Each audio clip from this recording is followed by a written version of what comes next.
کسی بستی میں ایک عالی حوصلہ شخص رہتا تھا جو تنگ دست ہونے کے باوجود دوسروں کی مدد کرتا تھا۔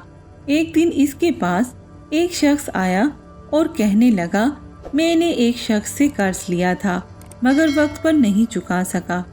قرض خواہ مجھے قید کروا دینا چاہتا ہے۔ میں تمہارے پاس سوالی بن کر آیا ہوں، میری مدد کرو۔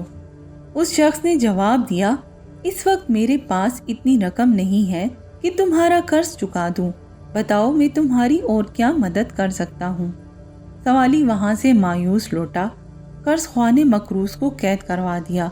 عالی حوصلہ شخص کو معلوم ہوا تو اسے بڑا افسوس ہوا۔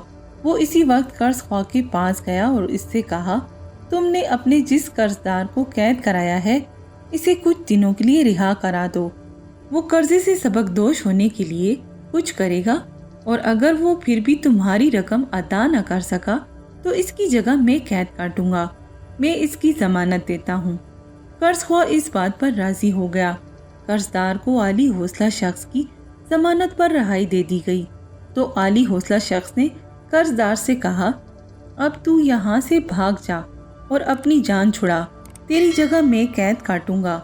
قرض دار فرار ہو گیا اور معاہدے کے مطابق قرض خواہ نے عالی حوصلہ شخص کو قید کرا دیا۔ جب وہ قید کی سختیاں جھیل رہا تھا تو اس کے ایک دوست نے اس سے کہا، یہ کہاں کی دانائی ہے کہ پرائی مصیبت تم نے اپنے گلے میں ڈال لی ہے۔ قرض دار تو فرار ہو گیا اور تم اس کی جگہ قید کاٹ رہے ہو۔ عالی حوصلہ شخص نے کہا، وہ میرے پاس سوالی بن کر آیا تھا، مجھے افسوس ہے کہ اسے کچھ نہ دے سکا۔ تم اپنی جگہ ٹھیک سوچ رہے ہو اور میں نے جو کچھ کیا ہے غلط نہیں کیا۔ اس کے سوا اس کی رہائی کی کوئی صورت بھی نہ تھی کہ اس کی جگہ میں قید ہو جاؤں۔ کہتے ہیں کہ وہ عالی حوصلہ شخص قید ہی میں مر گیا، اس کی رہائی کی کوئی صورت نہ نکل سکی۔ اس حکایت میں یہ نکتہ بیان کیا گیا ہے کہ کسی کے لیے مصیبت اٹھانا بہت بڑا احسان ہے، جبکہ قرآن مجید میں احسان کرنے والے کا بہت اعلیٰ درجہ بیان کیا گیا ہے۔